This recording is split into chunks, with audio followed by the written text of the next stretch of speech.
There were lots and lots of comments asking for an update, but I wanted to wait until after I had talked to Nate. I spent last night at Sam's house and mostly ignored Nate's texts and calls. Kayla texted me once telling me not to let my hormones make me irrational. I just blocked her, but someone advised to unblock and silence her notifications so if she escalates, I could maybe use it in court for my custody case. I did unblock her earlier today and I'm glad I did, but we'll get there. I replied to Nate at one point telling him that I was safe and at Sam's house and I would be home today, after work to talk about everything. I expressed again that I was feeling really hurt about not being heard or backed up by him and I needed time to decide what I wanted to do. He asked what I meant by that, if I meant canceling the wedding altogether. I told him that is exactly what I was considering. His reply: "Don't let your hormones make you do something irrational." Anyone else want to take a guess as to where he got that line? That just about made my decision for me. I didn't reply, not even when he texted me, "Good night, I love you." Instead, before I went to bed that night, I sent him a link to my post and told him to read through it before we talk. Someone said he probably sent it to Kayla too. If she did read it, she hasn't commented, and if she texted me about it, it was while I had her blocked. This morning, I called into work and had breakfast with Sam. She gave me the number of a family lawyer that her friend used for his custody case. I spoke to the assistant, explained my situation, and luckily, she had a spot open after lunch for an initial consult. So, I took a shower and basically kept reading through the comments on my post until it was time to talk to her. I told the lawyer exactly why I'm leaving Nate and how I'm terrified over how his sister would influence him with our baby. I don't trust him not to be influenced by Kayla and to have our baby's best interest in mind. So I want to fight for sole custody and supervised visitation. I told her, if possible, I want to include something that restricts Kayla from having any contact with my child. I'm already mentally preparing to have to fight Nate in court because I know he will not agree to any of this. My lawyer told me that while my concerns are valid, it may be difficult for a judge to put a contract restriction in the custody order based on the family drama alone. She advised me to document everything that Kayla has done and anything moving forward so we can present it to the judge if and when we end up in court. Oh my goodness, it's so sad that it's come to this point. She gave me a list of things to think about, like if I want Nate to get any custody at all or just visitation, how I want to handle things like medical care or education for my child, if I want to put communication restrictions like only talking over text, lots of things I would have never thought of and never thought I would have to think of. We were supposed to do all of this together. She told me to take a few days to gather my thoughts and decide on what I want. I scheduled an in-person meeting for this Friday to go over everything. Hopefully, I will have my mind straight by then, but if anyone has any advice on when it comes to what to put on these custody papers, I'm all ears. After the phone call with my lawyer, I checked some more comments and took a much-needed nap. When I woke up, I had a text from Nate asking what time I would be off work so he could have dinner ready for me when I get home. I told him I would be there around 5, but if Kayla's there, I will be turning around and leaving without a word. Ooh, something tells me she was invited. I then asked him if he read the post I sent him. He said I did, but I would rather talk to you than read you bash me and my sister on the internet with a bunch of strangers. Don't worry, I told Kayla she's not welcome. This pissed me off beyond belief. Clearly, he either didn't read the post or still doesn't realize how truly in the wrong they are. Either way, I lost all motivation to try and work things out. I'm just done. I texted him, "Don't worry about dinner. All I will be doing is gathering some more things and dropping off my lawyer's contact info. There's nothing more for us to discuss." He asked what I meant, what lawyer, and told me he's been waiting to talk about this. All I said was, fine. Sam wished me luck before I left and assured me I was welcome back once we were done talking. I told her I would absolutely be back and thanked her for everything so far. When I got home, Nate had dinner ready just like he said. I ignored him and went straight to our room to pack up some of my clothes and toiletries. He tried asking me if I really wasn't going to talk to him. Yeah. But I ignored him for the time being. Just seeing his face made my anger flare up and I wanted to be smart about our decision. After a while, he gave up and went to eat in the dining room. When I was finished, I went and sat with him at the table but didn't touch any of the food. I started a voice memo on my phone before I said, go ahead. He looked at me all confused and I told him he's the one that wanted to talk and must have a lot to say, so go ahead. And I'm also recording you, by the way, so I can listen to your gaslighting later on. And also show it to the lawyer, the judge. He stumbled over his words for a while, but ultimately started off with an apology, trying to tell me he didn't realize I was so upset with Kayla's behavior. I asked him if he remembered how I cried after I got home from dress shopping because of her comments about my choices and my body. If he remembered having to talk to her about not being my maid of honor. If he remembered how our conversation just a few days ago, when I told him canceling my venue held so much sentiment to me, was way too far over the line. He said he did each time and tried to add a but to argue. No buts.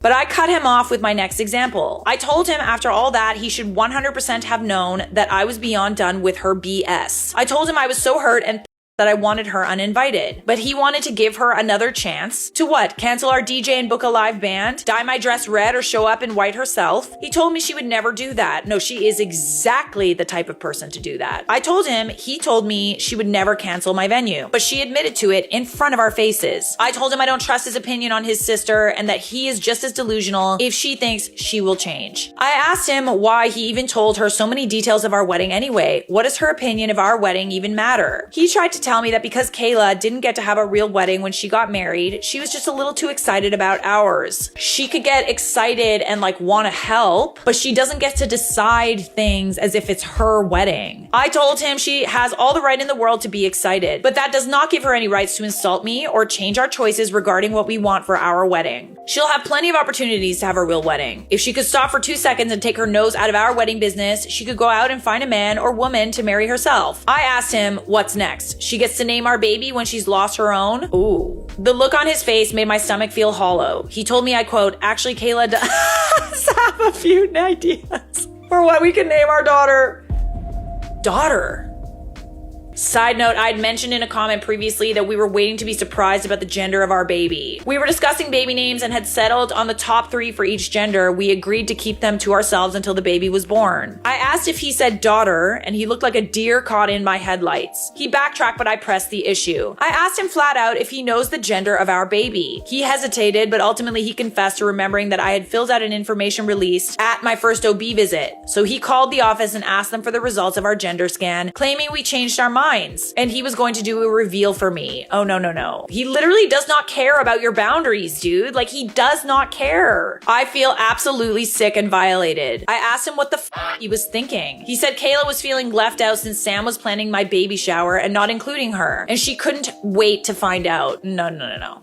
I demanded he tell me everything. What else has he gone and done behind my back? Did he give her the idea to pretend to be our wedding planner? Was he the one that had her cancel my venue and change our catering? He tried to tell me no, of course not. She did that on her own, but I could just tell that he was lying. He absolutely put her up to all of this. At that point, I didn't even care why he did. It's clear that none of our decisions will ever actually be ours. He will always do whatever the hell he wants and get Kayla to back him up. I don't even want to think about how many of our decisions in the past were completely undermined and changed by these two. I asked him if Kayla came to him and told him everything I'm telling him. That she doesn't feel supported by her partner. That her partner went behind her back to learn the gender of their baby without her. That her partner was retroactively changing every decision that they had agreed upon. That her partner was letting their sibling bullying her relentlessly. What would he say to her? He didn't have a response, and honestly, if he did, I didn't want to hear it anymore. I knew the answer. I told him that as the woman who's supposed to be his wife, me and the baby I'm carrying should be his top priority, not his twin sister. I said him going behind my back like this for something as important as the gender of our baby is absolutely unforgivable. There is nothing he can say or do to fix this. I told him I will no longer be marrying him. Oh, thank God. But it's up to him if he wants to cancel all the vendors. I said, you're more than welcome to use it all to marry Kayla. Oh my goodness! Seeing as she's the one you obviously care the most about. He tried to backtrack and apologize and explain, but every time I cut him off and told him I had heard enough and my mind was made up. There is no going back now. If he wants to have the slimmest chance to get me back and have a real relationship with our baby, he will need to attend some serious therapy and do work on himself and his relationship with Kayla. I told him no woman in her right mind would ever marry him while he was this enmeshed with her. I told him that any contact we have moving forward will be through my lawyer. I want nothing to do with his family. And if I get what I want, they will have nothing to do with my daughter. Because I'll be if I let him subject her to this treatment. I put my lawyer's name and phone number on the table and walked out. He didn't try to follow me. So now, on top of dealing with my lawyer for the custody case, do I have to file a complaint with my OB office? Are they allowed to just give this information without my express consent? Or did me stupidly putting him on the information release form I signed give them the blanket consent to share any and all information with him? I don't know if you can do anything there, honestly. God, I didn't think that this could get any worse, but I guess that's on me for being naive. I'm glad I recorded the conversation and got him to admit to doing all of this. I don't know if or how it will help my custody case, but I sent it to my lawyer with a note that we can discuss more on Friday. Even if it doesn't help with your custody case, if you ever feel a little weird about the conversation and just like, oh, maybe I could, forgive him and stuff like that. Listen to it.